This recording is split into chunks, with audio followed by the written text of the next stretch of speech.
Welcome to Talk Cosmos, the show where Sue Rose Minahan and guests unveil astrology's ancient archetypes that continually build the collective experiences in our unconsciousness. Get ready to find your free will from your roots in the stars.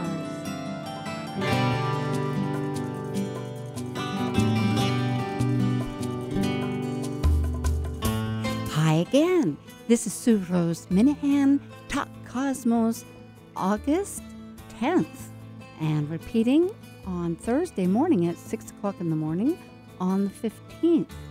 And our subject tonight is still Leo, and it involves the Venus star point and Regulus, which is a fixed star. These are amazing energies. On August 13th, the Sun and the Venus meet in exact same degree. And in the cycle of Venus and the Sun, it happens 5 times during 8 years, shifting these points. And there are several astrologers that are becoming very enormous advocates for this. For this is a significant backdrop of our entire lifespan. There's a group, in fact, there's many groups, but this astrology group is Cosmic Intelligence Agency. It's out of Melbourne, Australia, and the host of that is Julie Simos. I hope I have her name right. I have it down here. It's always a little tricky. It's very unique. And she has astrologers Gemini Brett, Ariel Gutman, and Adams Gainsbourg, all of whom are extremely focused on this Venus star points. And I listened last night, and my guest and it'll be part of our conversation. But right now we're going into a Leo star point, and it's at 21 degrees, and that is on the 13th. Regulus, the fixed star, there's 4 fixed stars. And why are they fixed? Well, we have the sun's ecliptic, the path of the sun, and these stars rest right on it. And they've been markers in time, measurement points, way back. I mean, Regulus was denoted 3000 BC in the Egyptian and the Sumerian times.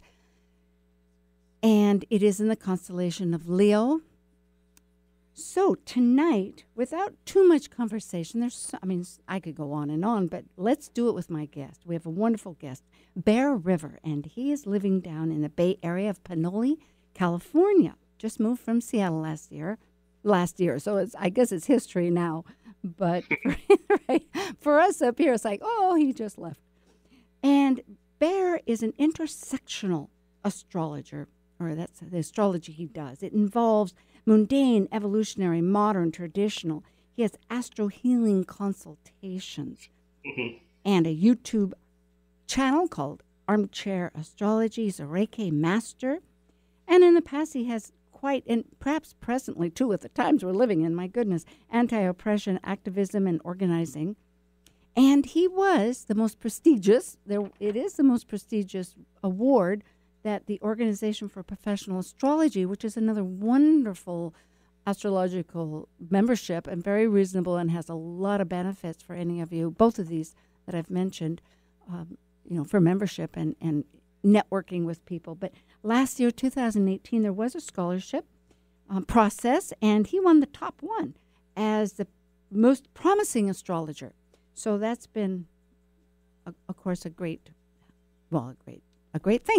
Well, Bear, it's so great to connect. I'm glad you, wanted to. Thanks so much. Yeah, and talking about these subjects, because Venus star point and Regulus, I suppose we could, it's a toss-up. I mean, in that chart, Regulus is very close to Mars, and so it'll be quite strong. But maybe we should start with the Venus star point. And yeah, we could start there. Okay, sounds good. So, yeah. Well, the Venus star point is something that I'm still learning quite a bit about. It's been rather fascinating to me because I have personal placements in my chart that line up with a few of the Venus star points. My north node is very close to the current Aries star point portion. My Pluto is right there in the Scorpio wing, and then I've got a whole stellium of Leo planets myself. And so over the years, those have been activated at different times as we go through that Leo phase of the Venus star cycle. Well, that's excellent just to begin with, because that's a point that I really wanted to bring up. And the fact is that those points stay pretty constant because a Venus star point, from what each one lasts about 100 years. Mm-hmm. And yeah, it's just to advise our audience here, and it incrementally goes from through the 30 degrees. And so at any rate, yes, and when they align closely to your chart, that it's really significant. And I'm just looking here to see which ones. I think Aries was about 5 degrees. Where's my list? The last Aries was March of 2017, and that was, 4 and nearly 5 degrees. Yes, 4. Thank you. We're both thinking 457 retrograde. Yep. And the Scorpio is 3.6 retrograde. Did you bring that one up too? I guess I should say all of them right now. And Capricorn is 1857, so it's almost 19. And Leo right now is 2111, and back in 2015, it was just a degree difference, 22, and that's the point. They really target that spot. Yeah, mine's close to the Gemini. So absolutely. It is a learning. 2016 must have been a pretty big year for you then. It was significant. In fact, they've been significant. I start going back, and it's like, where does it begin? Because it between them, I think 2000 would have been before that, 2011.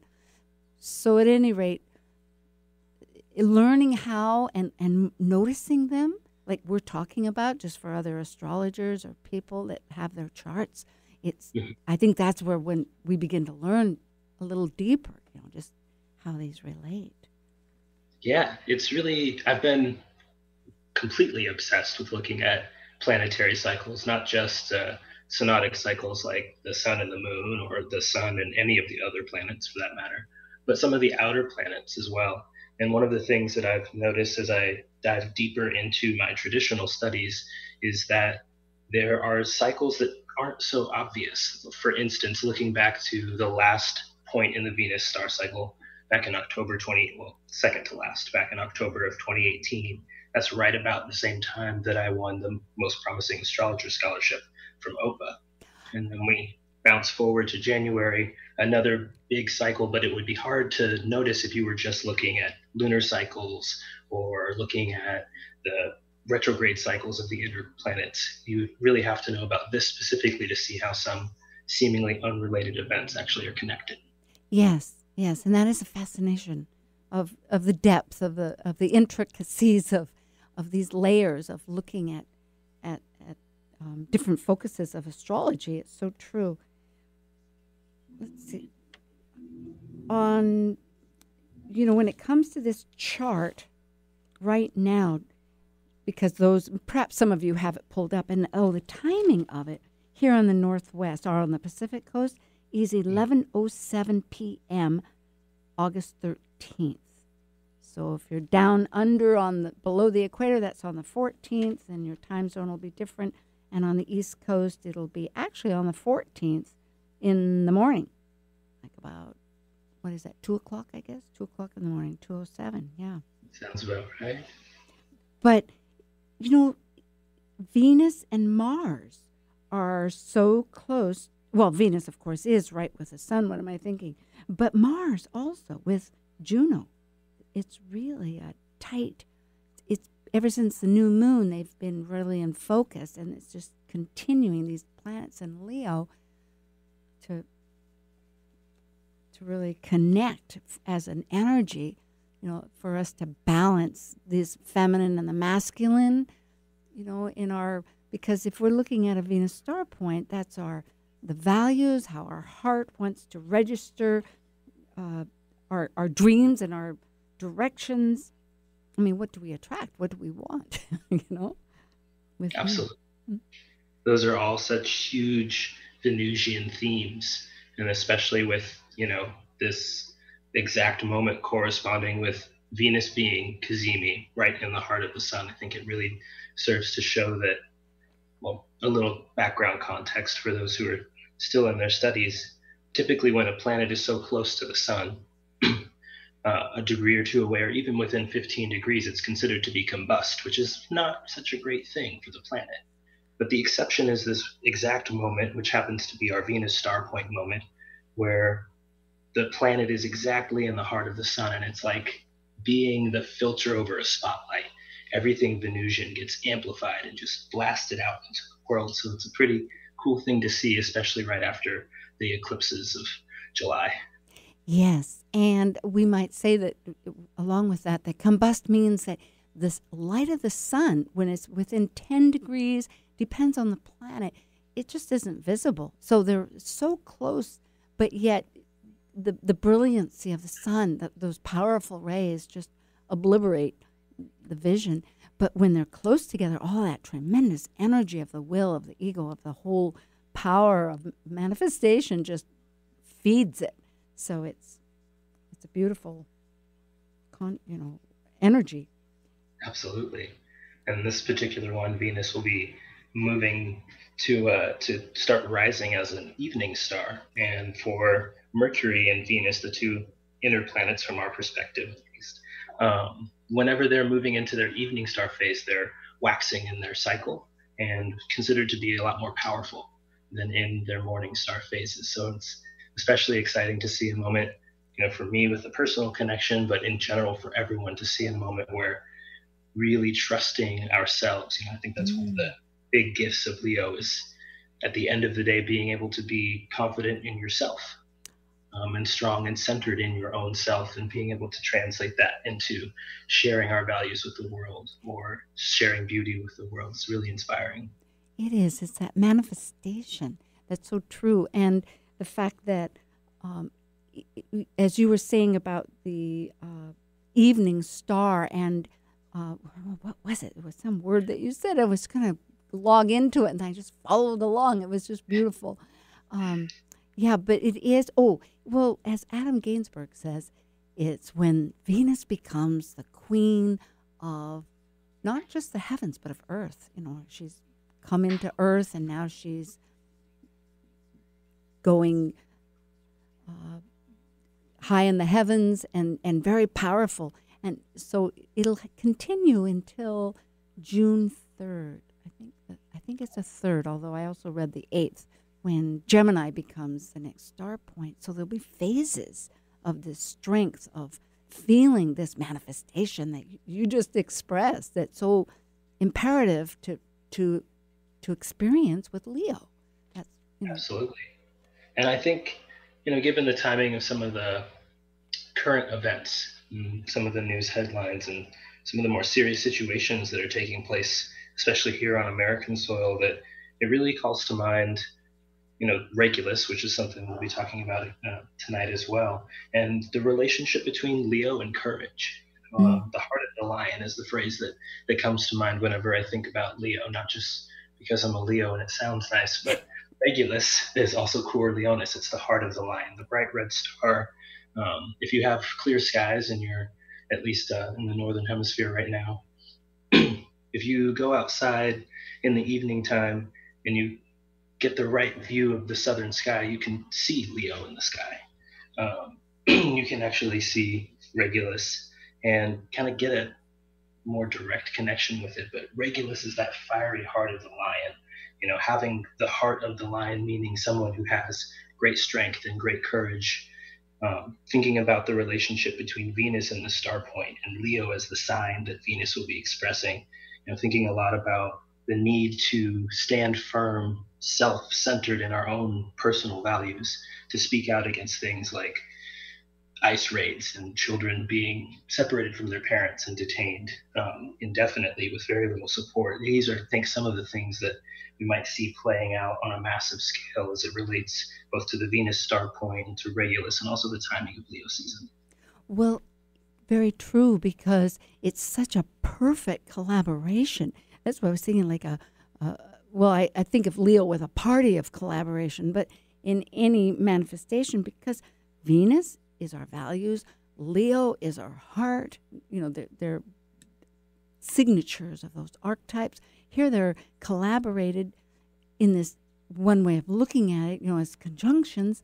And Regulus, which is the primary, the heart, as you were saying, the heart of the lion constellation, is conjunct. That means the same degree, close to the same degree. They're two apart, of Mars, which is our energetic direction. So here we're aligning our will of our heart with our best values, we trust, with actions for some unity. And Juno, if it's commitment and marriage, originally she was really one, it was a single, not married to Zeus. That happened because tribes came down to that pre-Hellenistic area. Mm-hmm. Yeah, so we have a choice. What do we want to commit and be partnership with? That's really the choice. What values? What are we wanting to defend? Mars can also defend. It's not just angry. It's like, if it is angry, it's going to defend what it wants to defend, a cause. Absolutely.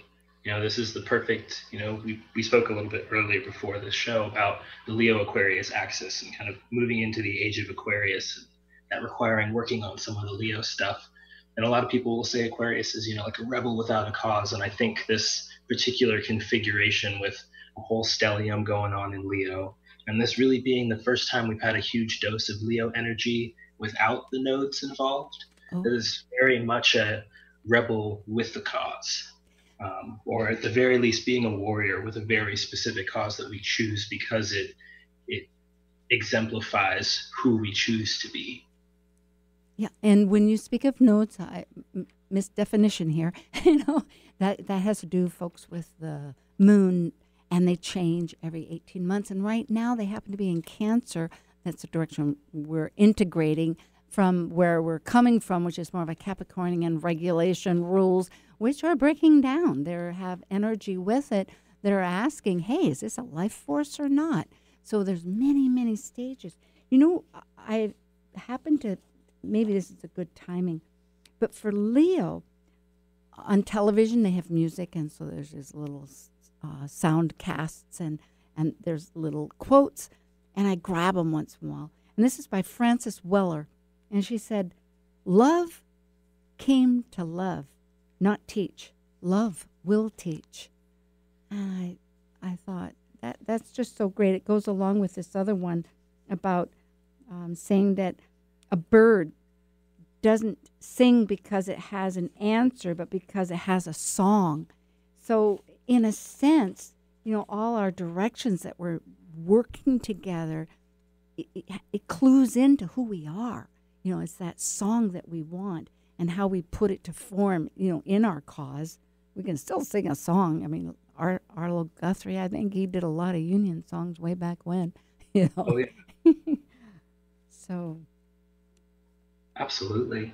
And I could wax poetical about Leo-related things, but definitely thinking about Mars being very near the degree of the Great American Eclipse that was close to Regulus as well, and kind of seeing how this Venus star point cycle-wise and also nodal and eclipse cycle-wise, we see that we're coming back to this point where we're reaching back a couple of years ago. What really inspired our last big round of action and development, the working of our will. And where we're at now is really about making that heart-centered choice and doing that in a way, as Leo does. To be courageous is to take to heart, right? So it's not so much about just being willing to step out there, but being willing to face fears or limitations or any sort of externally perceived barriers in order to go ahead and still shine our light anyways. Exactly. Facing those fears despite the fact that they may be, and putting them, there's so many factors involved with all of it. So just knowing that we have this energy, and 2 days later is the full moon, which is another continuation, but we won't. For those people that want to get involved, that's on the 15th. But it's potent. It's a potent time. So speaking about Regulus, maybe we have a few minutes here before our little break. And yeah, Regulus, back 3000 BC, the Regulus was rising exactly at the solstice in Egypt. So at when the sun was the highest, here was the constellation of Leo rising, and Regulus is the heart, right there. And of course, the precession of the equinox, the shifting of of our axis as we move through space, and that gets a little complicated because there was some, yeah, and there's also information that I was reading that was saying, well, maybe it's not the wobbling of the equinox. I mean, not equinox, but so I won't jump there. I'll just stay with Regulus here. The fact is that now it has shifted to 0 degrees Virgo, and it'll stay there for 72 years because it takes a degree at a time. But at any rate, it has this legacy of such strength, as you were saying, and the lions would come down to the Nile because the Nile in Egypt would flood, and so that was representational too. Yeah, Regulus is, I've been taking a couple of traditional astrology courses, both some older, as in Hellenistic era astrology, and then some more recent, as in the 1700s and William Lilly. Oh, yes. But I've been reading Vedius Valens, and an ancient Hellenistic astrologer, we're talking right around 100 Common Era or so 100 AD roughly. But he says that Leo is this masculine sign. It's the house of the sun. It's free. It's fiery. And that Leo is hot. The bright star in its breast, that's Regulus, is fiery and stifling. So I always think about that. I think last year we talked a bit about Leo and just being at the peak of summer and what that fixed fire energy feels like. Going a little bit deeper into the history, seeing that hot, stifling summer archetype is so much a core of what Leo is about. And that's part of where we get that courage, part of where we get the association with nobility and strength, is that ability to withstand the pressure of the hot, hot summer and stand up against it. And the leadership is shifting a little bit now that it is in Virgo. There was a great article with Cosmic Intelligence Agency, which goes by CIA with little asterisks in between them, if anybody's Googling it. And they were saying that because of the function of Regulus still is the same. I mean, I have but at any rate, but it's service, if you can find service. And it is interesting, I will say that, because my natal Saturn is 0 degrees Virgo. So I think it was in the 60s that it shifted. I've got so many notes here, it's just terrible. I'm going to start throwing them on the ground so I can find the ones I want. Gee, yeah, I've got that data right there when it was. But so in other words, using that strength that you've been bringing up, which is so vital, but using strengths of service. Sometimes we think of service as perhaps being catering or inservient to somebody, but it's not. Service can be quite active. It can be empowered to be leadership, where one leads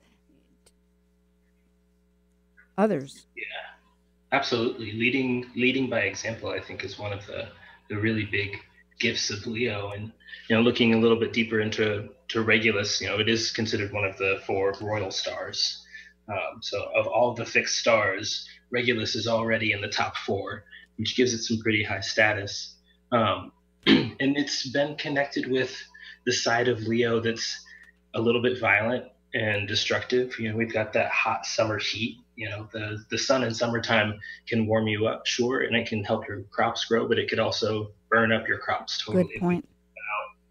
Ptolemy, he talks about the sun having the function of heating things and drying things. Oh, You definitely don't want hot and dry for your grain crops, right? It But is. go for it. Well, I was just thinking it's important. What you're talking about are the traditional, astrologers, and Ptolemy, which is Ptolmy, I think, just for those people, because it's a tricky word. But he was a great astrologer and really one of our, for the ancients, a key wrote. It lasted beyond the Alexandria fire and all that. So, yeah, that's it. Good to remember that heat. I mean, we think of it as pretty rosy if we're protected, but too much heat, that's why people wear sun hats and in the desert, cover themselves. Yes, this is true. Yeah. The sun can be that really violent and destructive force, but it can also be the force that allows you to have success, and so you see associations with loftiness, with being elevated or exalted, that you get the sun, the potential of being a really magnanimous leader, being very generous, right? That lends itself to the type of leadership that I think, as we've moved into this precursor to the new age, as Regulus has shifted signs through precession, we really see a shift in what we expect of a leader. It's not about the authoritarian side of Leo. It's about the ability to lead side of Regulus now, which has been really fascinating to learn more about and see progress over the last couple of years. It is, because it goes along with the whole idea of improvement as we do slowly go towards this age of Aquarius. And as a quote from this, CIA, I was going to say, but Cosmic Intelligence Agency, it says, those who learn to adapt an attitude of service to the sacred, the healing of planet Earth and her precious resources, will be the new heroes of the next age. And I just love that. We're going to take a brief announcement, and then we'll return to Talk Cosmos with Bear River for Leo and Venus Star Point. Talk to you soon.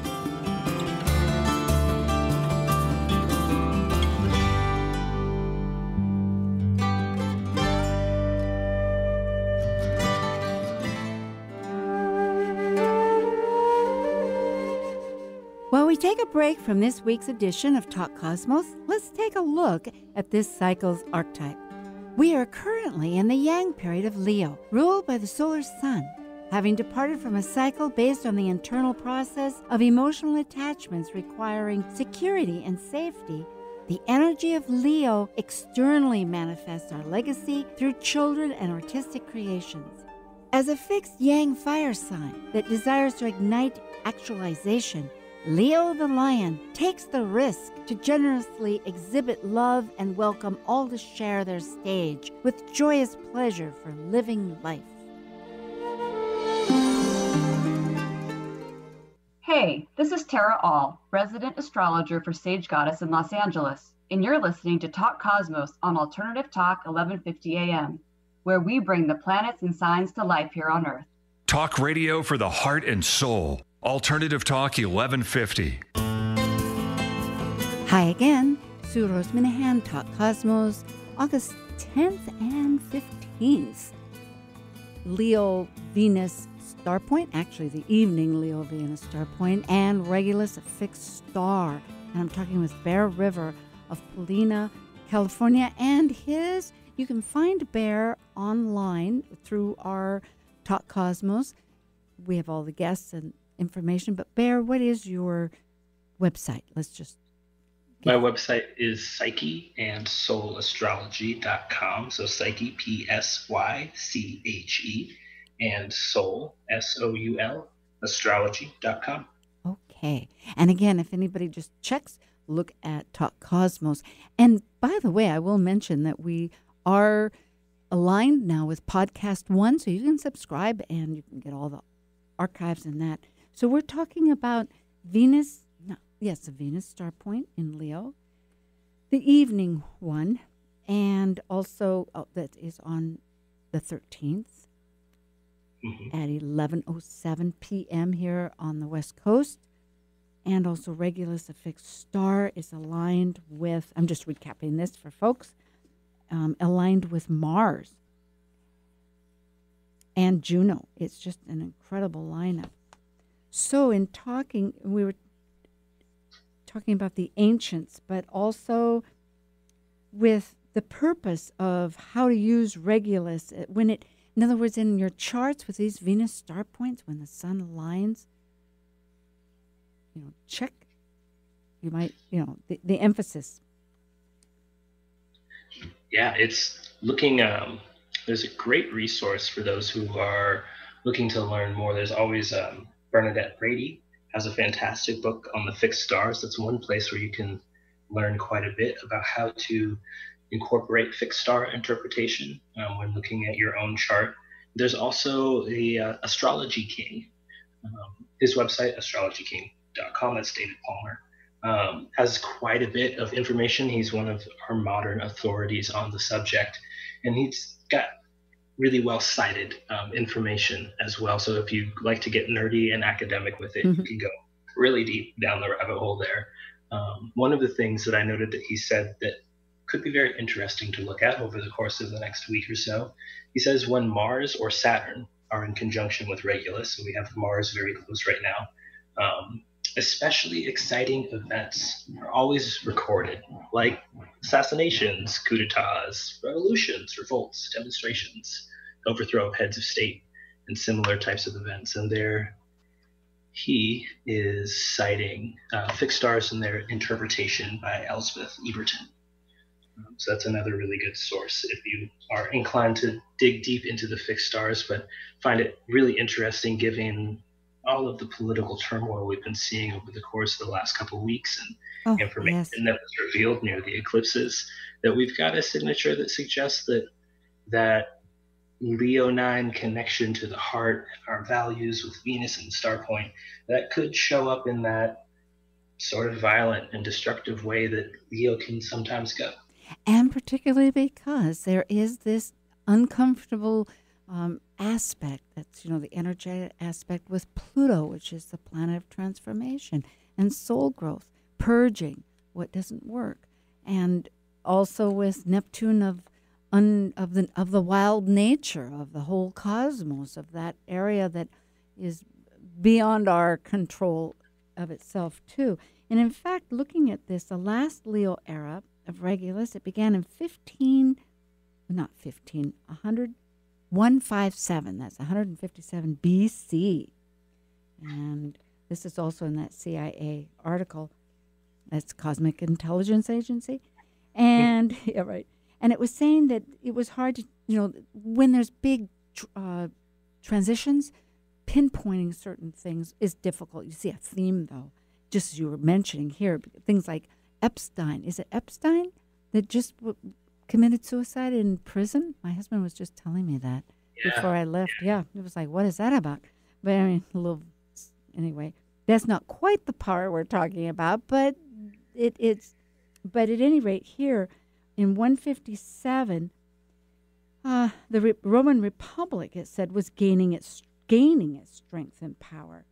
But then later, not much later, when Pluto, there you go, like was you were referring to, conjunct, that means at the same degree of Regulus at that time, which would have been 28 Leo, that his Octavian, who was going to take over the kingdom, was given that power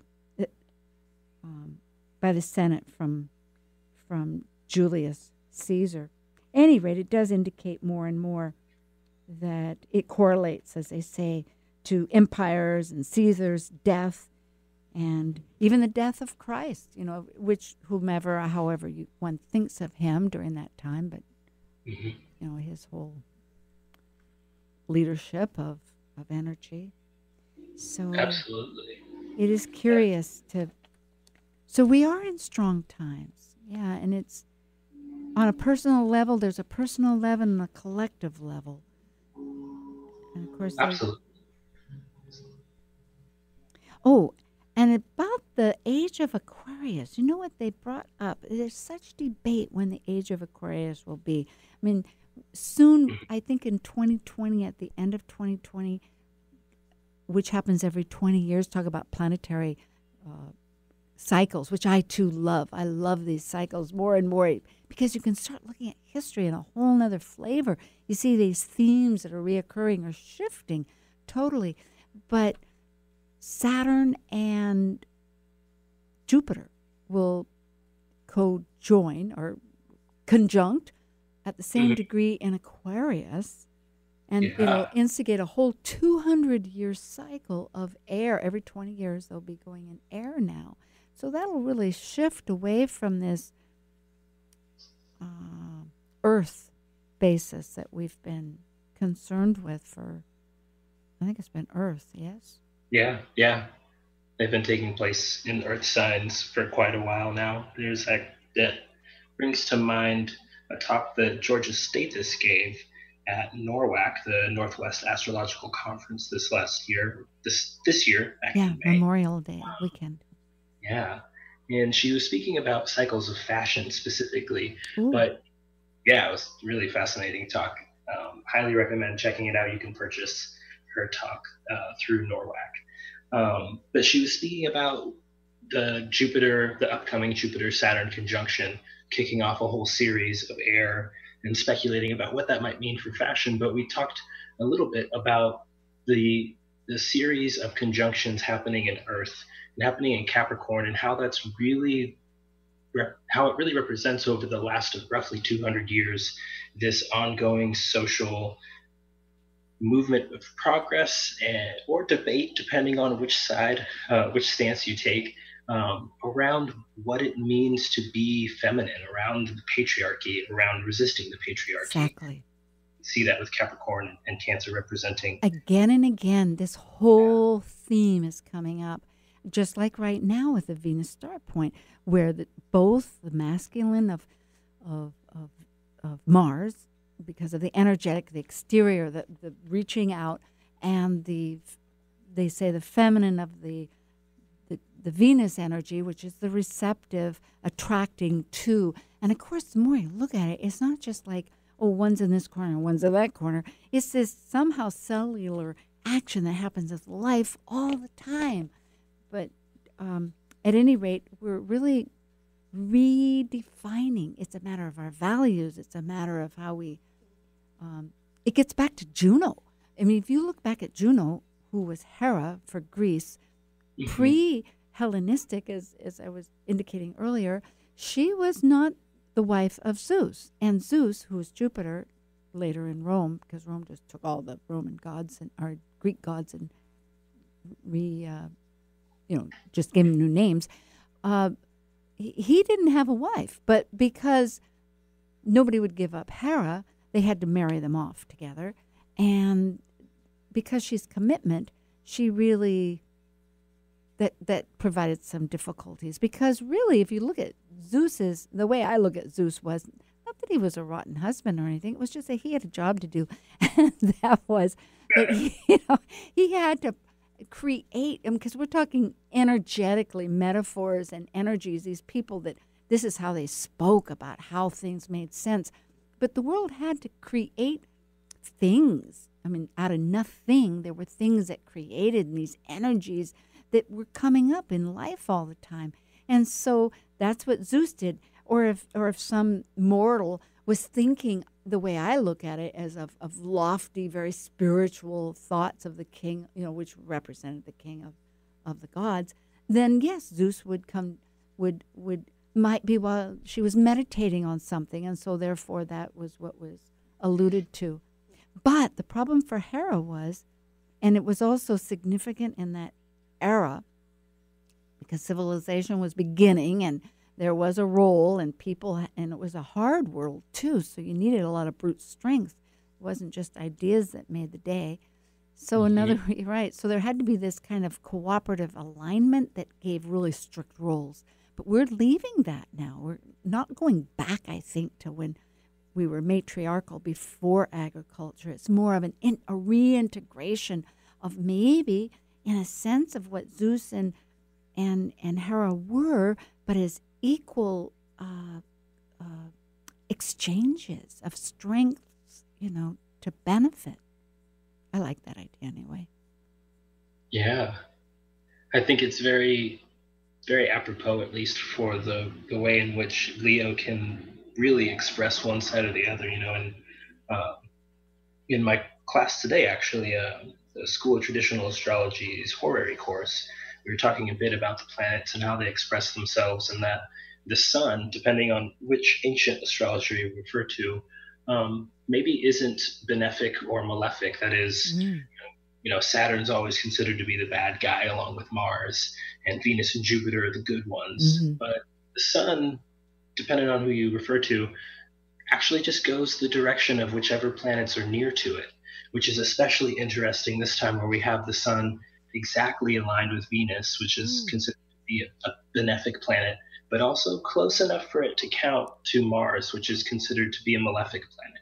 Yes, it is getting that energies, because they had to speak in certain ways. When you're talking to any group of people, the words are tools, and perhaps they didn't have some expanded sense of words. And then again, certain words had huge meanings that were common to that time.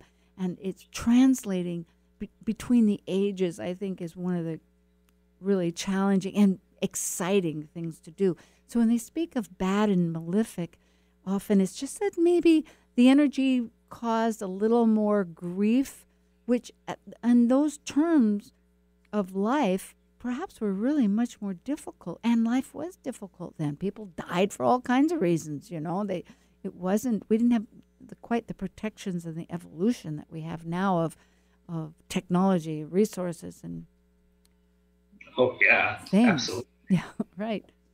So go ahead. There has, if we have this symbolic language, then there has to be some set of symbols that represent the less pleasant stuff. And considering our system comes from such an old school of thought, it's not surprising that quite a few planets weren't so nice, because things like death during childbirth or the death of young children was rather commonplace. So it's not so surprising that the less pleasant side of life is also rather common in the ancient interpretations of astrology. And people are human. Like, why are babies babies? It's because they learn to their boundaries. They learn, well, ideally, and you learn what's yours and what somebody else's, and to share and to all these things. It's not just acquiring skills. It's really how to interact. So, in other words, people in ancient times could have wanted what somebody else had. Maybe they were hungry, or maybe they had a wife or a husband or a horse or something. And so it's complex, and there's a lot of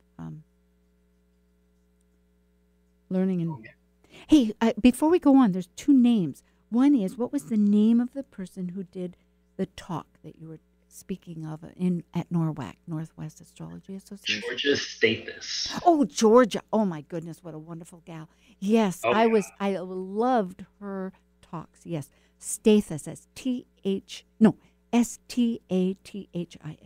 And then I wanted to give proper adieu to Julie Ja Simas, Simas, and she is the main host of Cosmic Intelligence Agency over there in Melbourne, which is another group. So there's so many times that something will get messed up, and I want to correct it. So there was that. Yeah. Well, that's what I was also bringing up, and we can touch on, because Aquarius is the opposite sign of Leo. It's that axis, and right now Uranus is so significant. It's in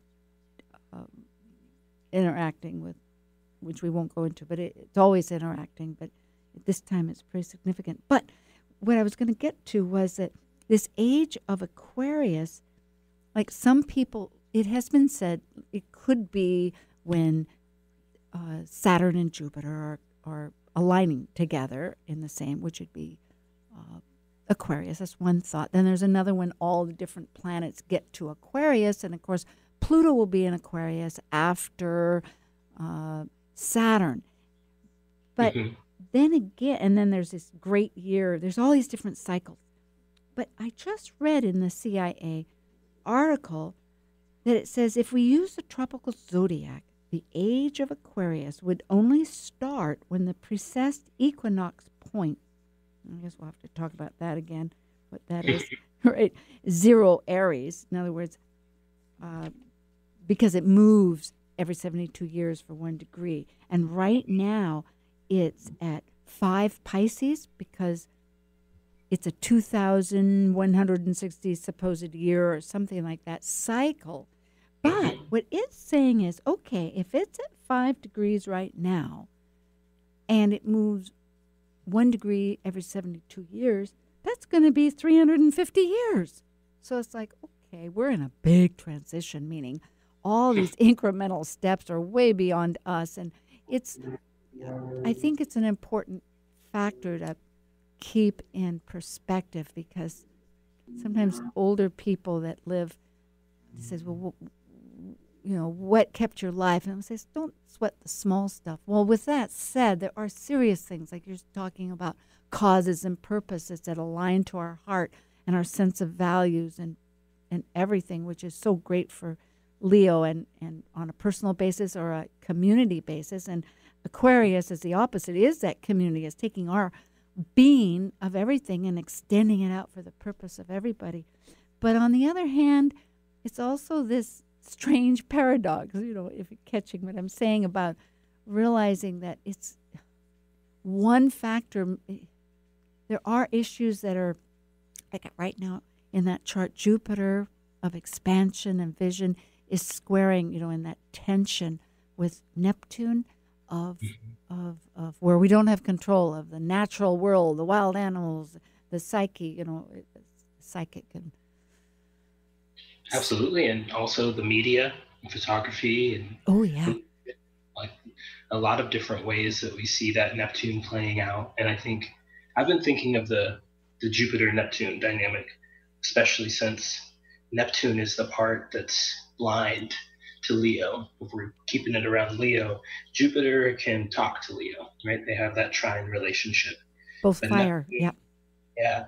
Neptune's in that blind spot, that inconjunct or quincunx or aversion, depending on what astrology term you want to use for it.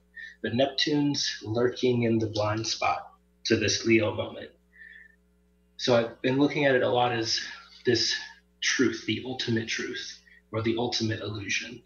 And I've been thinking, as Leo relates to this whole conversation, as we're moving out of that Leo Aquarius nodal time, and now we're looking at really contending with these Cancer Capricorn archetypes, that it has a lot to do with what we consciously and willfully choose, how we choose to show our hearts. We can feel very heartbroken at the state of the world without necessarily choosing it, but we have to be deliberate in order to act out our values. Conscious. That conscious awareness of identity. I think that's why, we look at Vedius Valens and he talks about Leos as being haters of evil, haters of flattery, beneficent, inflated with lofty thoughts. And so I think with that Leo Aquarius axis and that dynamic tension between those two opposites, there really is the possibility to step into a place of being so generous, so magnanimous, so kingly and noble in our method of leadership that we really facilitate community in a whole new way, or going the other direction and being what Valens called irascible or tyrants. Well, that's where I like to think that there's a check and balance system. And of course, nature, it's interesting that Neptune is the inconjunct. And again, we'll say that if you look at the horoscope, 360 degrees and coming from the east side on the left of the horizon, which is ascendant, and there's 12 houses, 6 below, 6 on top, that if you look directly across, the 6th and the 8th, or else if you're on the ascendant, the 2 houses on the side you can't see. It's like blinders. It's sort of like being in a car. So just to let people know, But Neptune, which is also out of our control, and the collective consciousness or unconsciousness, that deep part, not deep, that vast part is really, I think, a co-player, a co-signature, a co-creator. And that's really, if we're going to become full people, whole people, mind, emotion, body, we need spirit. We need to bring spirit.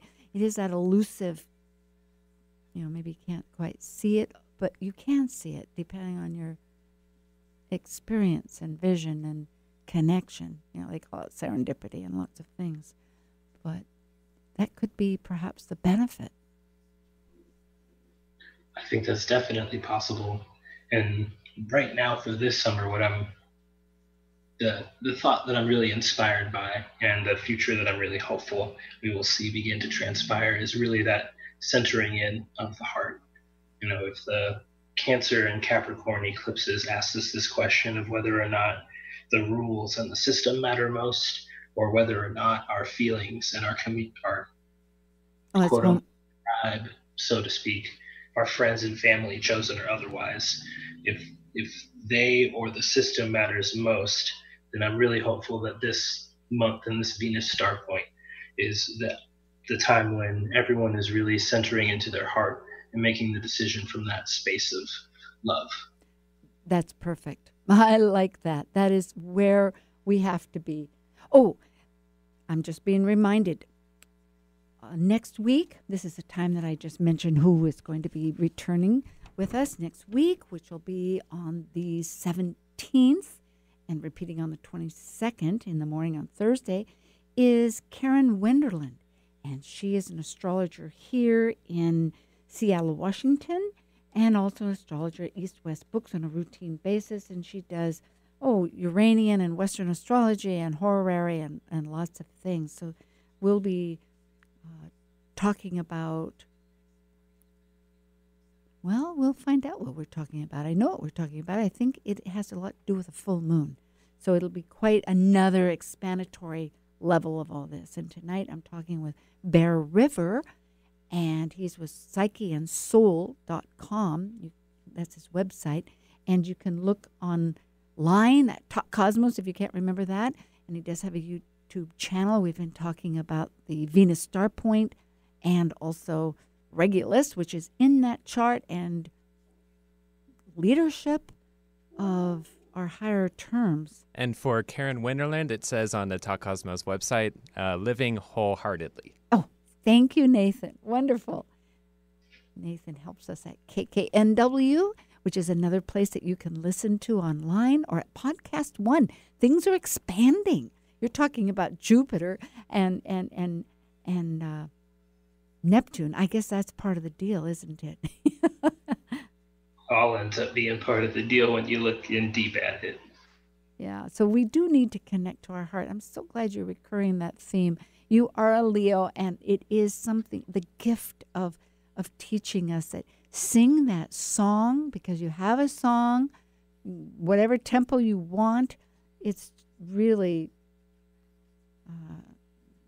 the radiant gift of that we each have in our own dimension. Well, we have a couple minutes, Bear. Yeah. I think in this moment, I feel really inspired to say, to all those folks out there who think to themselves, well, I don't have any Leo in my chart.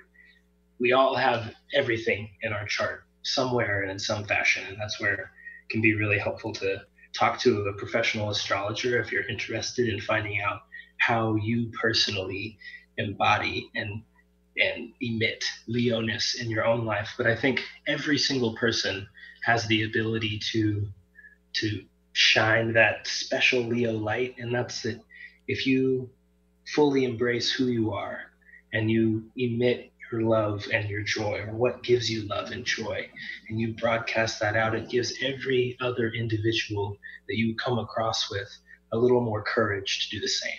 And I think if we can combine joy, love, and courage, then we can all be centered in ourselves in a way that allows for a healthy expression of community. I think that's the ultimate height of the Leo Aquarius axis.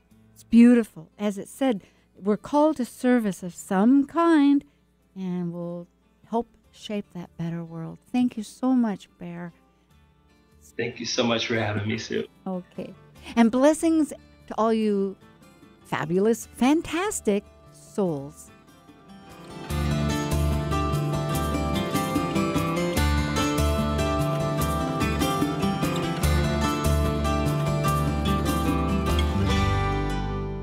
Thank you for listening to Talk Cosmos, the show where Sue Rose Minahan and guests unveil astrology's ancient archetypes that continually build the collective experiences in our unconsciousness. Be sure to tune in next Saturday at 6 p.m. to continue finding your roots in the stars.